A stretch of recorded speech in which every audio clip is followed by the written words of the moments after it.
Hi అండి, నమస్తే. Welcome back to my channel అమ్మమ్మ చేతి వంటలు. ఈరోజు మనం తయారు చేసుకునే recipe egg keema masala curry అండి. ఈ విధంగా ఎగ్ కీమా కర్రీని ఒక్కసారి ప్రిపేర్ చేసి చూడండి. ఈ కర్రీ చపాతీలోకైనా, రోటీలోకైనా, రైస్లోకైనా చాలా టేస్టీగా ఉంటుంది. తయారు చేయడం కూడా అప్పటికప్పుడు 10 మినిట్స్లో ఈజీగా తయారు చేసుకోవచ్చు. ఇంట్లో ఏమి కూరగాయలు లేనప్పుడు ఈ విధంగా 2 ఎగ్స్తో ఈజీగా అప్పటికప్పుడు ప్రిపేర్ చేసి ఈ ఎగ్ కీమా కర్రీని ఎలా తయారు చేయాలో ఈరోజు చూద్దాం. టేస్ట్ వైజ్ కూడా చాలా ఎమ్మీగా ఉంటుంది.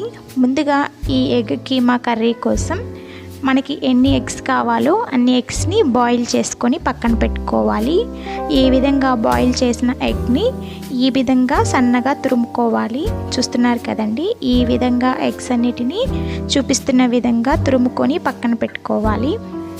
ఇప్పుడు కర్రీ కోసం స్టవ్ వెలిగించుకొని ఒక ప్యాన్ తీసుకొని అందులోకి 2 టేబుల్ స్పూన్ ఆయిల్ వేసుకోవాలి. ఆయిల్ బాగా హీట్ ఎక్కిన తర్వాత అందులోకి 1/2 టీ స్పూన్ జీలకర్ర, 2 మీడియం సైజ్ ఆనియన్స్ని సన్నగా చాప్ చేసుకున్నది వేసుకోవాలి. ఈ విధంగా ఆనియన్స్ వేసుకొని ఒకసారి బాగా ఫ్రై చేసుకోవాలి. మనం వేసిన ఆనియన్స్ త్వరగా ఫ్రై అయ్యేందుకు టేస్ట్కి సరిపడినంత సాల్ట్ కూడా వేసుకోవాలి. ఈ విధంగా సాల్ట్ వేసుకొని ఫ్రై చేయడం వల్ల ఆనియన్స్ త్వరగా ఫ్రై అవుతాయి. ఈ విధంగా ఆనియన్స్ బాగా ఫ్రై అవుతున్నప్పుడే అందులోకి 2 పచ్చిమిర్చిని సన్నగా చాప్ చేసుకునేది వేసుకొని ఈ ఆనియన్స్, ఈ పచ్చిమిర్చిని మంచి గోల్డెన్ కలర్ వచ్చేంత వరకు మంటని మీడియం ఫ్లేమ్లో పెట్టుకొని ఫ్రై చేసుకోవాలి. ఆనియన్స్ త్వరగా ఫ్రై అయ్యేందుకు మూత పెట్టుకొని ఫ్రై చేసుకుంటే ఆనియన్స్ త్వరగా కుక్ అవుతాయి. చూస్తున్నారు కదండి, ఈ విధంగా ఆనియన్స్, పచ్చిమిర్చి అన్నీ బాగా ఫ్రై అయినాయి కదా.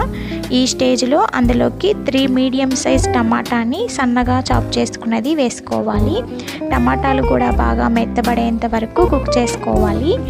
మూత పెట్టుకొని కుక్ చేసుకోవడం వల్ల టమాటాలు త్వరగా మగ్గుతాయి. ఒక 5 మినిట్స్ తర్వాత మూత తీసి చూస్తే టమాటాలు ఈ విధంగా మగ్గుంటాయి. ఇప్పుడు కర్రీలోకి తగినంత స్పైసెస్ని యాడ్ చేసుకుందాం. ముందుగా 1/2 టీ స్పూన్ పసుపు, 1 టీ స్పూన్ కారం, 1/2 టీ స్పూన్ గరం మసాలా వేసుకోవాలి. ఇవన్నీ వేసుకున్న తర్వాత ఆయిల్లో ఒక 2 మినిట్స్ బాగా ఫ్రై చేసుకోవాలి.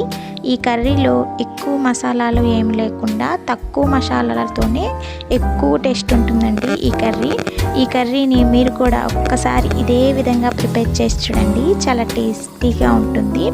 2 మినిట్స్ తర్వాత మనం ముందుగా తురిమి పక్కన పెట్టుకున్న ఎగ్స్ అన్నిటినీ వేసుకొని ఒకసారి బాగా మిక్స్ చేసుకోవాలి. ఈ విధంగా ఒకసారి బాగా మిక్స్ చేసుకొని అందులోకి కర్రీకి తగినంత వాటర్ని యాడ్ చేసుకోవాలి. ఈ విధంగా వాటర్ని యాడ్ చేసుకొని ఒకసారి బాగా మిక్స్ చేసుకొని ఈ స్టేజ్లోనే సాల్ట్ సరిపోకపోతే సాల్ట్ని అడ్జస్ట్ చేసుకొని మూత పెట్టుకొని ఒక 5 మినిట్స్ మంటని మీడియం ఫ్లేమ్లో పెట్టుకొని మగ్గించుకోవాలి. 5 మినిట్స్ తర్వాత మూత తీసి చూస్తే కర్రీ అంతా దగ్గరికి కుక్ అవుతుంది. చూస్తున్నారు కదండి, ఎంత బాగా కుక్ అయిందో కర్రీ. ఇప్పుడు లాస్ట్లో అందులోకి సన్నగా చాప్ చేసుకున్న కొంచెం కొత్తిమీర వేసుకొని ఒకసారి బాగా మిక్స్ చేసుకొని స్టవ్ ఆఫ్ చేసుకుంటే ఎంతో టేస్టీగా ఉండే ఎగ్ కీమా కర్రీ రెడీ. మీరు కూడా ఇదే విధంగా ఒక్కసారి ప్రిపేర్ చేసి చూడండి, చాలా టేస్టీగా ఉంటుంది. మరిన్ని క్విక్ అండ్ ఈజీ రెసిపీస్ కోసం అమ్మమ్మ చేతి వంటని సబ్స్క్రైబ్ చేసుకోండి. వీడియో నచ్చితే లైక్ చేయండి, షేర్ చేయండి, కామెంట్ చేయండి. మన వీడియోల్ని కొత్త వారు ఎవరన్నా చూస్తున్నట్లయితే సబ్స్క్రైబ్ చేసుకోవడం అస్సలు మర్చిపోకండి. Thank you for watching.